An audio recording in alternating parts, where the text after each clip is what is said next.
Hey everybody, welcome to another video in the technical analysis series. This is Jake with TrendSpider, and today we're going to be going over moving averages. We're going to be going over just what is a moving average, but then how do traders use these to trade or even invest, looking at longer term moving averages versus looking at shorter term moving averages. So the first thing that I want to mention here is the difference between an SMA and an EMA. The SMA, let's just say the SMA 50, you're adding the last 50 closes, price closes, and then dividing that by 50 to get your simple moving average over the last 50 trading days. Or let's say you're on the 30-minute chart, you're looking at the last 50 30-minute candles, and what are those closes and dividing by 50. With the EMA, you're taking the last 50 closes, but you're dividing that by 50 with more weight on the most recent candles. So you'll see that the EMA is generally going to capture that most recent trend more than the SMA because there's more weight on those most recent candles when using the exponential moving average. This video is more about how you can use different crosses and how price interacts rather than deciphering these. So what I wrote here is different trading styles of moving averages. Everyone's going to trade a moving average differently. Just like everyone's going to play blackjack differently. Doesn't mean that you necessarily have a wrong strategy, because at the end of the day, you can backtest any strategy and see if it's actually really a winner or not. So looking at these four different types of scenarios, one, if you're trading a moving average and you're trading that cross, you're trading the same moving average, so let's say the SMA, but you're trading two different lengths.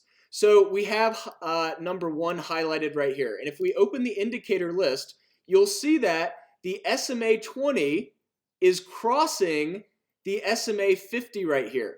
So this would be when somebody's literally using the same exact moving average, simple moving average, but two different lengths. So let's say that you want to go in and test this.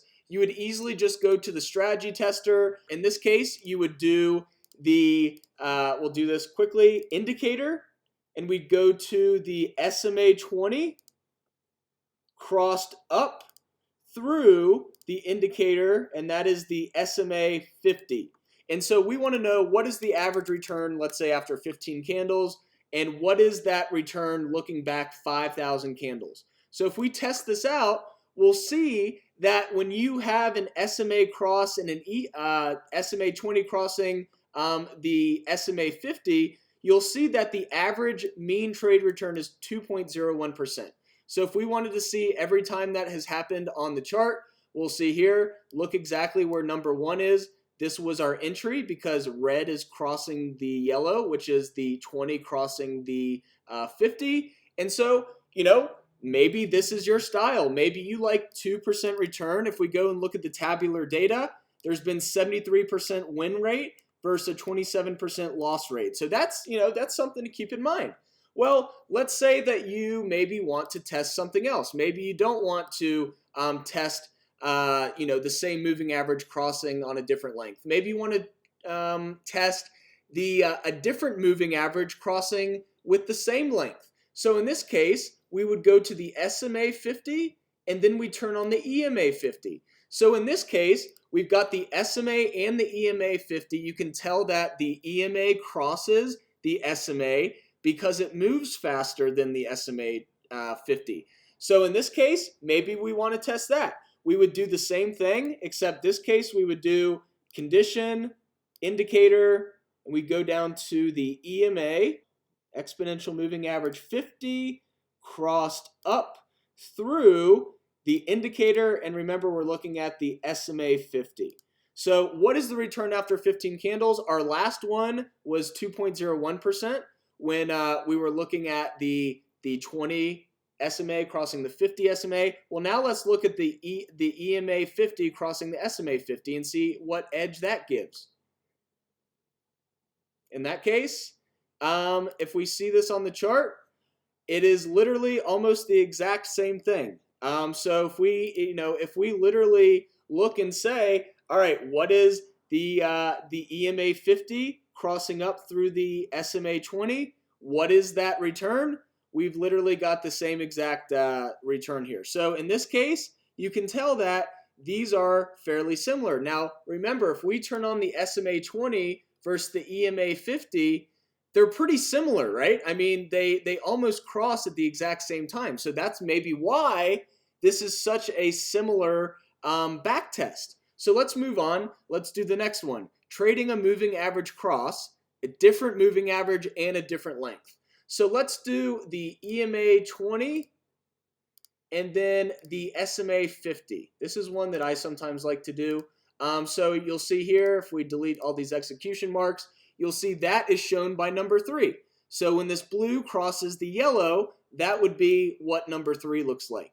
The EMA, what is this? The EMA 20 crossing the SMA 50. And so if we go and back test that, we've got the EMA crossing, the EMA 20 crossed up through the SMA 50. If we go and reset this, test this out, let's see what the return is. 2.07%. So notice there is a slight difference here. If you're trading, let's say, the EMA and the SMA together. Number of wins is 32 versus 16. Notice if we did those other back tests, if you look back in the video, these were slightly higher in the win rate.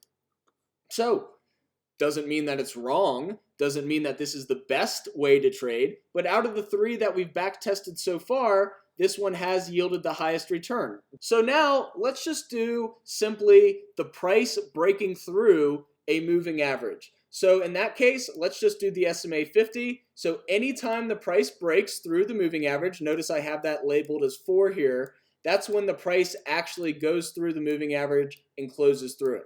So let's go and test that. So if we reset this, we go to, in this case, this would be the EMA, this would be the SMA 50, and we want to say price has broke through it with a buffer area of 0. That just means we don't want any margin of error. The second one would be the daily. In this case, I just did that wrong. It'd be the price. So daily price close is greater than the indicator, and that is the SMA 50. So remember, we're looking for the price closing above the SMA 50. After 15 candles, let's test that out. And what do we get? Actually, a negative 0.08% return after 15 days once the prices broke through. We can see this on the chart here. So anytime the price breaks through, you've got this. Anytime that the price breaks to the downside, you're not necessarily going to see an exit. The exit is just a function of, let's say, in this case, 15 candles. If we wanted to test this after 20 candles, you would test that, and then you would essentially see this on the chart, and you'd see something slightly different. This is something that's really cool. This is the Price Explorer, so it takes into account all of these different situations or scenarios that have happened over the past, and then it's painting this out to show you, all right, this recent cross here, when the price crossed through it, what was that return? So there's a lot of different things that you can do with this. And so, moving averages are something that can be used very much in pretty much a ton of different ways. So, it's not just that, okay, the moving average crossed, that's the end all be all, or the price crossed this, that's the end all be all. Moving averages are used in different ways. That's why there's so many different types of strategies out there. If you type in moving average on YouTube, you'll find a million different things. But these are the different types of way traders and investors use these moving averages, and these are different ways you can use this on the platform. Remember, we also do have a market scanner, so if you wanted to go ahead and scan for any of these situations, you could easily do that as well.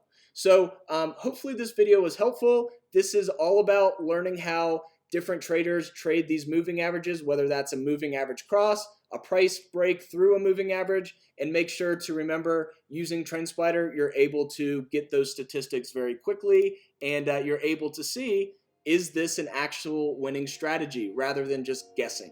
So make sure to like and subscribe if you like this video and you find it useful. We will have more videos like this coming, and everyone have a happy trading day and keep learning. There's never a time in the market where you can't learn anything new.